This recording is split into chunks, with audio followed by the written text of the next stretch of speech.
It's the Real Estate Podcast, across every state, city and town of Australia. And welcome to another episode of the Real Estate Podcast, available on iHeartRadio every morning, also on Spotify and Apple, and wherever you get your podcasts from. Well, it's a Wednesday morning, the day after another rate hike from the RBA. It's the third day of August for 2022. And yes, the Reserve Bank has increased the interest rates for the fourth month in a row, raising its cash rate target by 0.5 percentage point. The RBA has now lifted its benchmark interest rate by 1.75 percentage points since its first rate rise in May, with the cash rate now sitting at 1.85%. So what does it mean? Well, I guess you're starting to look at those numbers, probably did them overnight, but if you've got a $500,000 mortgage, after yesterday's rise, you'll be paying $140 extra. $750,000 loan, it's $211. But if you're on $1 million, if you've got $1 million mortgage, and I can tell you that there's more people with these loans than you think around Australia.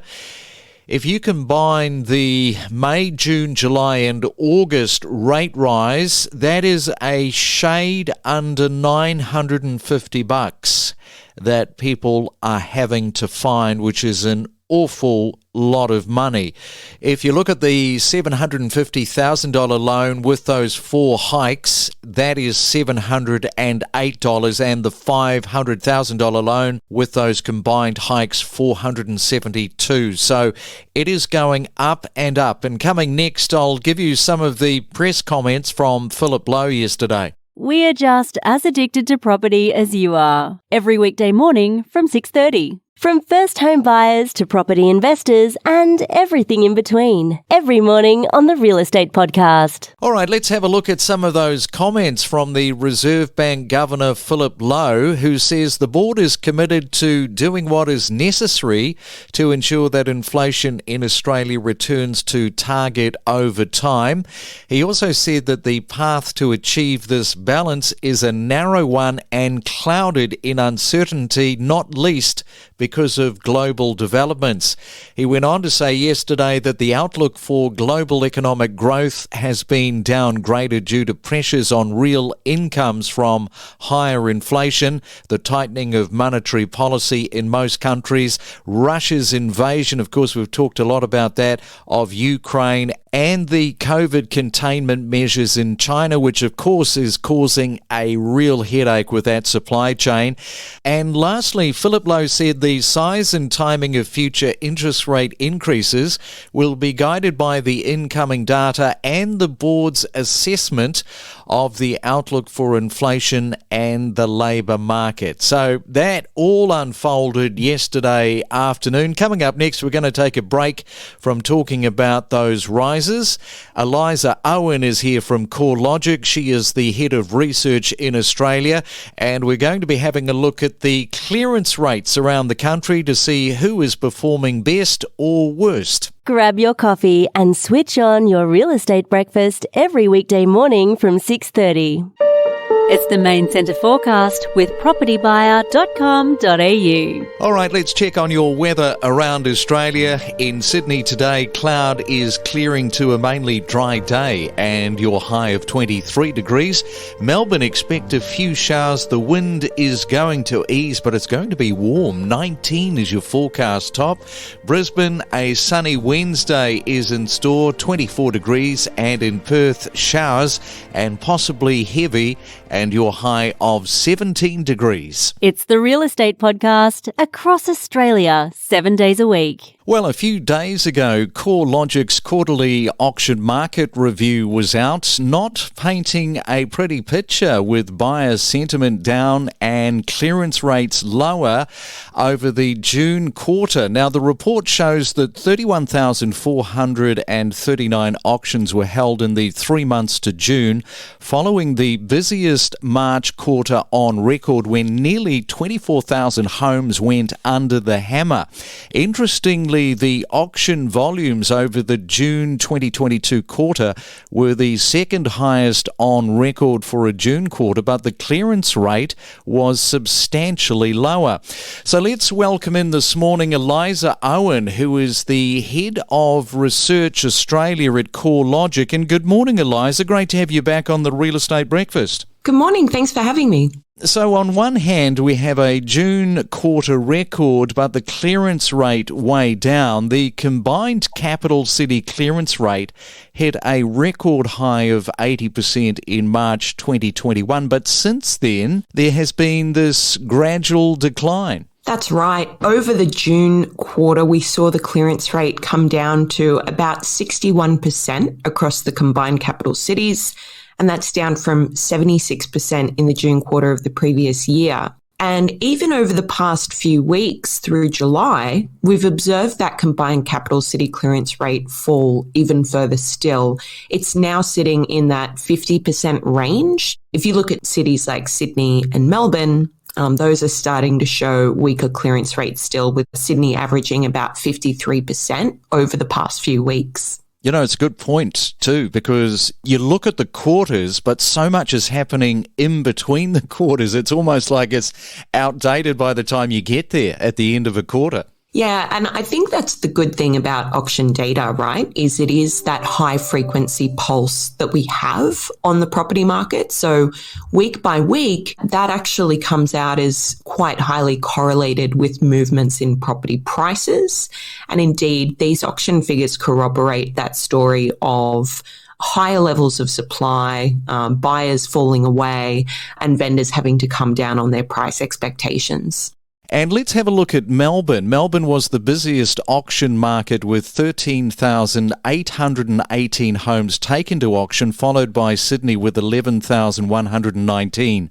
Now, the trend towards lower clearance rate has been most visible in Sydney and Melbourne, where housing values are now falling and advertised stock levels are back to above average levels.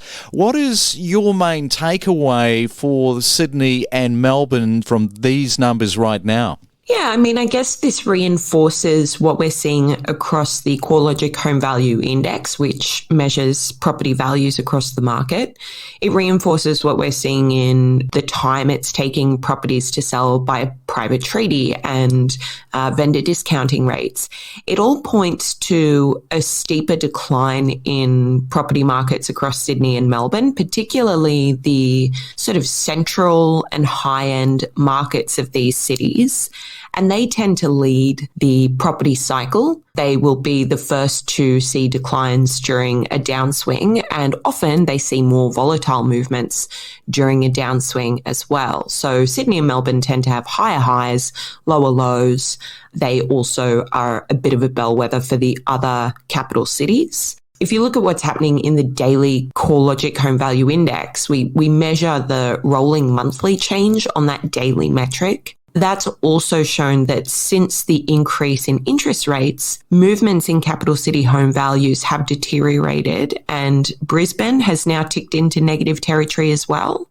So when the month-end results come out, we would expect to see that is going to be the third capital city well into the downswing. And the clearance rates are also trending lower, as you say, like a Brisbane. Also, Adelaide is in there, these two regions have had it for so good for such a long, sustained period of time, haven't they? Yeah, so the upswings that we've seen in property prices across Brisbane and in particular Adelaide have been some of the highest we've seen on record. Adelaide in particular would usually be what we call a slow and steady performer over time. It's not been terribly volatile. But this emergency interest rate setting that we saw introduced amid COVID has created an enormous surge in value, particularly with things like remote work trends, people seeking out more affordable and spacious property. that really created quite the surge in the Adelaide property market. So again, now we're starting to see signs that those markets are cooling off a little bit. In the case of Brisbane, as I mentioned, it's coming into price declines. In the case of Adelaide, it's still in growth phase, but the rate of growth is slowing right down. So we would probably expect those markets to follow Sydney and Melbourne into a bit of a downswing. The difference, I think, is that they're not going to see as much of a downswing as what we might see in Sydney and Melbourne. And interestingly, these aren't traditional auction markets either. So, for Adelaide in particular, this period has seen a relatively high volume of auctions. I think that vendors might start pivoting more towards private treaty as we come into a softer housing market environment. Now let's have a look at the number of auctions held in winter. It's normally trending lower due to the season, but this could be worse this year as the housing market moves into this downturn. So are you predicting at this moment in time vendors opting to sell by private treaty rather than by auctions? Because it's interesting with what you just said, given the fact that Adelaide is having more auctions. Yeah, so I think those non-traditional auction markets probably saw a bit of a boom in auction activity over this really unique upswing. Agents regard the auction method as a way to drum up a lot of excitement about a property when the market is hot. When the market is cooling down, it's a different story. You don't want that public environment with a lot of people sharing the sentiment that this property isn't worth as much, or, there's no sort of urgency around purchasing property. And even in the past few weeks, we have started to observe pretty decent amount of listings coming onto the market for winter, but less of them are in the form of an auction. So definitely seeing more of that pivot to the private treaty method now, which is another indicator that we would come to expect when market conditions are softening. And of course, last week, Eliza, it was a busy week. The inflationary numbers, 6.1%. We're being told that the September quarter, it's not likely to improve. People are having to just continually tighten the belts. We've got all sorts of money issues around when people are coming off these fixed-term rates next year. So still a worrying time. Yeah, there are certainly some headwinds for the property market going forward. The high inflationary environment has prompted pretty steep and successive heights in the cash rate. And the higher the interest rate, ultimately, the more downward pressure that's going to put on the property market. There's some early signs, particularly globally, that the inflationary situation is starting to turn. For example, furniture retailers in the US starting to discount their prices a bit. A lot of consumption at the moment is dedicated towards consumer goods rather than services, and those goods tend to have a lower profit margin. So ultimately, that's going to help lower aggregate demand. And even with the June quarter inflation results, the quarterly figure of just under 2% was a little bit lower than what we saw in the March quarter. So even though on that annual basis, inflation is at the highest level since the 1990s, I think there are some early signs that it's starting to ease a little bit. It's going to take a bit of time for the RBA to get back to target. I don't know. I'm thinking there could be some offsetting factors for the headwinds that we're seeing at the moment. Another important factor is that the rental market is also quite strong. As national property values have fallen for the past few months, we've continued to see increases in the value of rents. This could have the effect of attracting more investors to the property market and offset some of the declines in demand that we're seeing from the owner-occupier space. All right, well, we'll leave it there. Certainly interesting times. Eliza, thank you so much for coming on to the Real Estate Podcast this morning. Thanks again. We connect you to the best real estate information across Australia. The Real Estate Podcast.